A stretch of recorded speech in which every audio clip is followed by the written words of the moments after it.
I had a bad experience. Well, for being real, maybe it's a little worse than bad. That would be, what, terrible maybe? So I had a not so great interaction with Ruger and a Ruger pistol.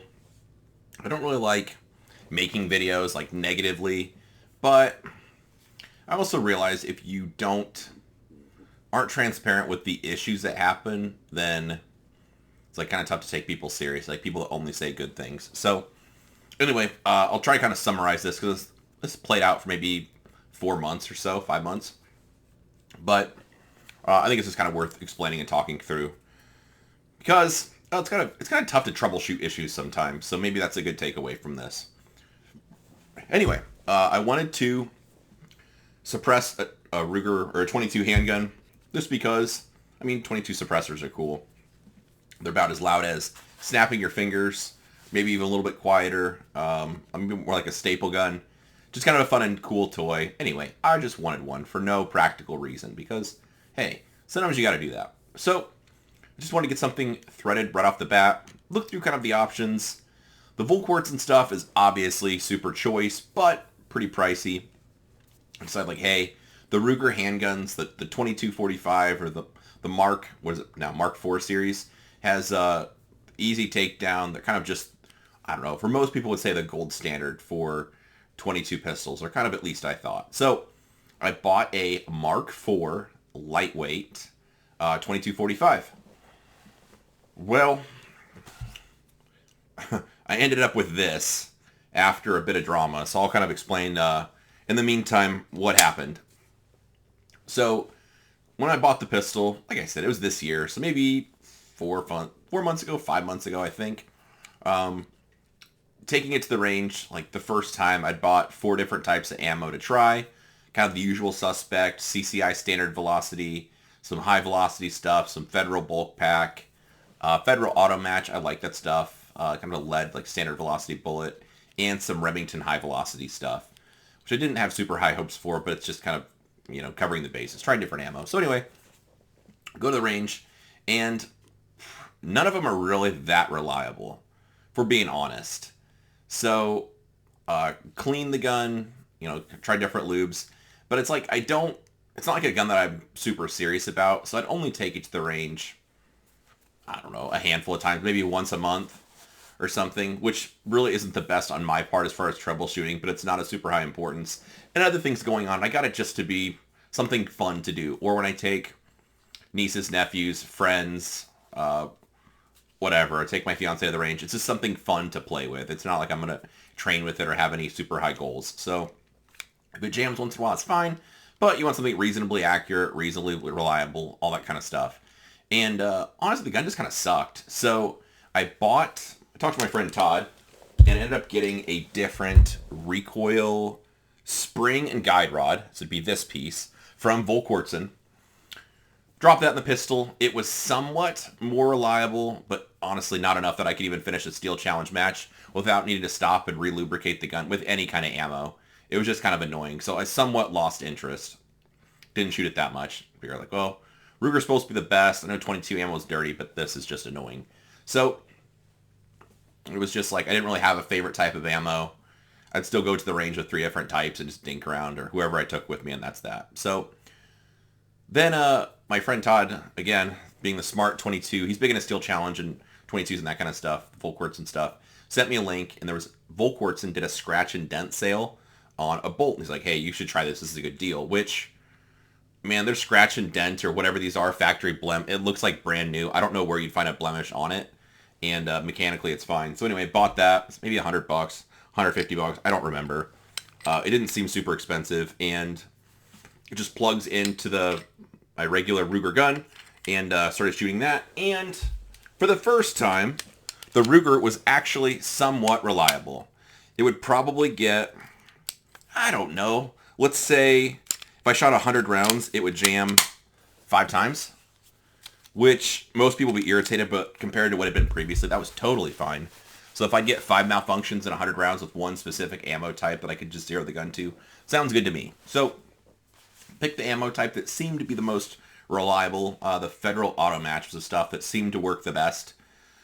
go to the range with, just that ammo, try to zero it, and a couple trips. I would just shoot it before or after I actually do my normal training. Just something fun. I'm not putting a lot of effort into this. And I think I'd have it zeroed where it'd be, let's say at 15 yards, 10 rounds inside a little 1-inch paster or close to it, as best I can, where I feel like it's zeroed. The next trip, it'd be an inch right or an inch left. I thought, what the hell? So I thought maybe the mount or something came loose. The way the gun was set up, I had the Ruger receiver, a tandem cross mount, and then the optic, this is the Vortex Defender ST, mounted on top of that. So I thought, well, maybe something came loose. Looking at it from the top, all my witness mark looked lined up, but there was one screw under the optic I couldn't see the witness mark on. So, maybe it's something there. So took the optic and the mount off, degreased everything, used red Loctite. This time it was blue. Red Loctited everything together, witness marked it, let it dry a day. Took it back out and thought, man, we'll be in business. And unfortunately, it really still is it was pretty so-so. But at least at this point, it was reliable. I tried a few different types of ammo and got tumblers just once in a while. I'd be like, is that one sideways? I'm like, yep. I'm like, well, I guess I don't want to use the can with that type of ammo. And so I got it narrowed down to one type of ammo that the auto match seemed to not tumble. Anything high velocity would tumble, maybe once a magazine. And it seemed like it started to get worse and worse. So I thought, oh, this is annoying. My friend John was in town. John's, better even at gear and equipment and maintaining and troubleshooting. He's very smart at this stuff. He loves 22s. Took this thing out and shot it. And I was like, man, it's just not super. It tumbles once in a while. Something's going on. I brought a variety of ammo. He's just like, yep, something's up with this. So we decided to take it back and cleaned it that night. Cleaned it really, really well. And there was a little, a dark ring, maybe 3/4 of the way down the barrel in the rifling that looked like a carbon ring kind of, but it'd be a weird place for it to be. It kind of looked like what a squib would look like. So the lights it's like a shroud with the aluminum barrel inside or whatever, steel. So you could look at that part of the barrel from the outside and there was no bulges or anything that seemed weird mechanically or physically, I'm sorry. But looking through the bore, it was there was that little mark and everything else looked shiny. So I don't know. I think it's got to go back to Ruger. John's like, yep, I agree. So I contacted Ruger, sent it back. And they paid for shipping to get it back to them. And I kind of just assumed the play was going to be it needed a new barrel. When you sent the guns in, any non-factory part, they throw away and replace with factory parts.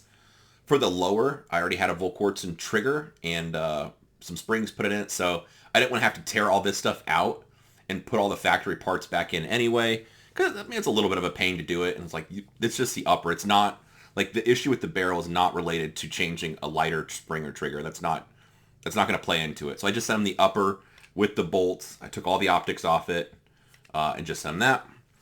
Kept this because I thought, I don't know how well it's going to play out anyway, and I might just... The Volquartsen's what I should have bought to begin with, but just thought, hey, the Ruger's a way lower price point for what I want to do with it. It'll be fine.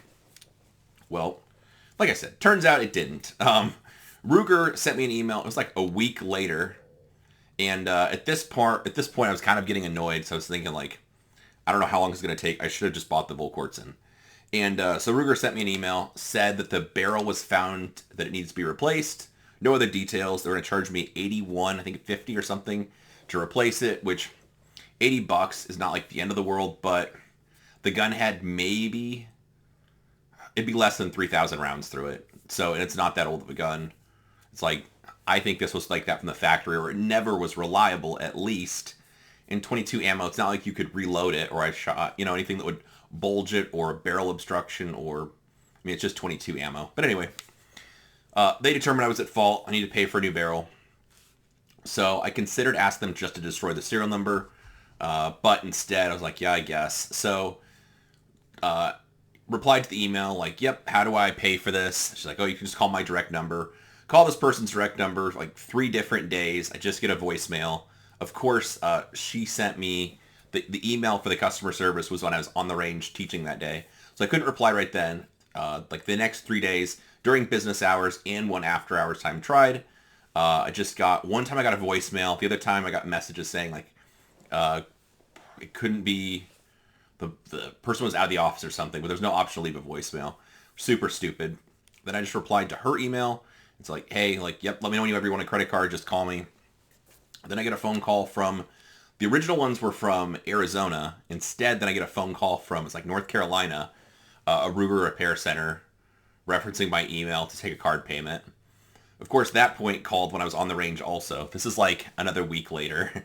And so then I called them back as soon as I got a break from teaching, gave them a credit card number, and supposedly, I don't know, it's supposed to be getting shipped within the next week or two. Out of principle, I kind of considered telling them just to destroy the serial number because honestly, the gun sucked from the beginning, but for only $80, I can give it to somebody else or have it as a loaner or whatever. So instead, what I did was bought what I should have bought to begin with, which is a Volquartsen Mamba X.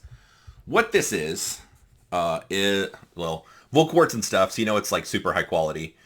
But the cool part of this is the top of the receiver is already drilled and tapped for all the different hole patterns of optics you might want to do. So SRO, like the RMR pattern, so you go to 507 comp, the Defender XL, this takes a Delta Point Pro pattern. So it's got that. Seymour, Burris Fastfire, I mean all of it. So there's just a whole pattern up and down, and on Volquartsen's website it explains which hole patterns for which. They come with little filler screws. I don't know if you see how well they'll focus, but little filler screws already in those slots. So all you do is just remove the little filler screws that protects the threads, tighten down your optic. I just used blue, witness marked them.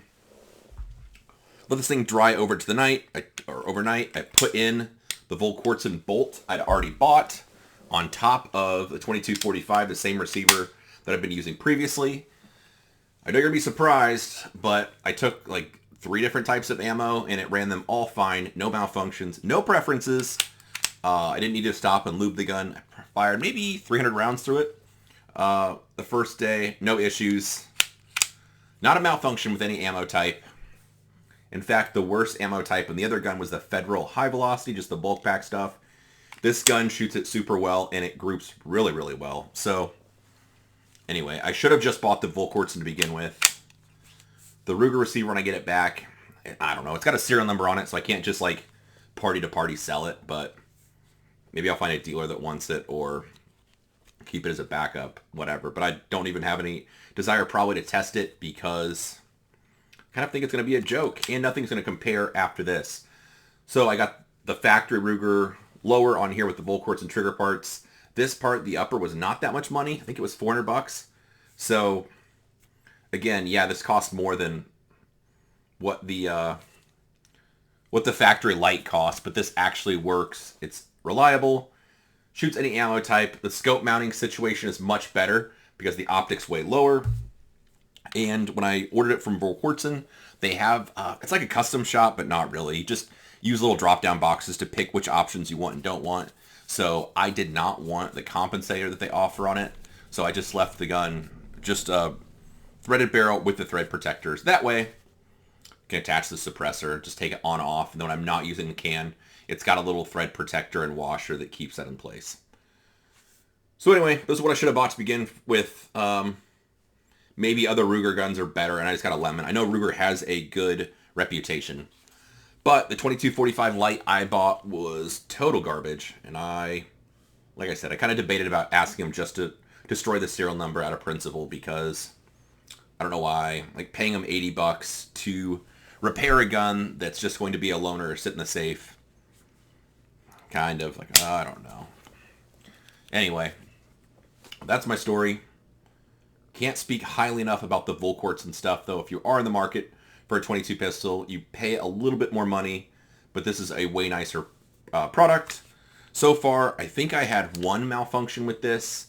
That was shooting subsonics that a friend gave me. And the bolt came with 3 different recoil springs. This is just the standard one that came in it. There's a reduced and a heavier recoil spring that came with the bolt when I bought that.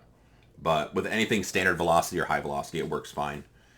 So anyway, I'm quite happy with the way this thing turned out, but it was kind of a pain to get here, and I would not recommend buying a Ruger 22 pistol. So anyway, that's what I got. If you have a similar story, or maybe yours works, feel free to drop it in the comments. Like I said, I don't really love making videos like this, but if I post a picture of something, I'm not going to say like I'm some influencer that people always buy stuff based on what I recommend, but some people do make purchases based on my experiences or what I use or have good luck with. So it's important, at least to me, to be transparent if something does or doesn't work. I've also had times where something's failed or broke, and if you shoot anything enough, it's going to break. I'll just send it in the manufacturer or fill out an RMA request to the website just like a regular person, go through the process, and then, I get a repaired one sent back. That's happened before, and with enough wear, stuff's going to break. I don't always expect everything to be fixed for free either. If, let's say I use this, well, I guess this is a bad example because Vortex is you could run it over with your car. But if I have this thing for 10 years and it fails, I wouldn't fill out an RMA for it because hey, if you have it for 10 years, you got your use out of it. I don't expect to purchase something and it lasts forever. But within a reasonable amount of time, a couple months or only a few thousand rounds, if something breaks, I find it hard to believe that I did anything wrong to cause the gun not being reliable, bullets tumbling, and it kind of just being junk. So anyway, that's my story. Feel free to comment below with your experience. Maybe it's similar, maybe it's way different. Either way, I appreciate you watching.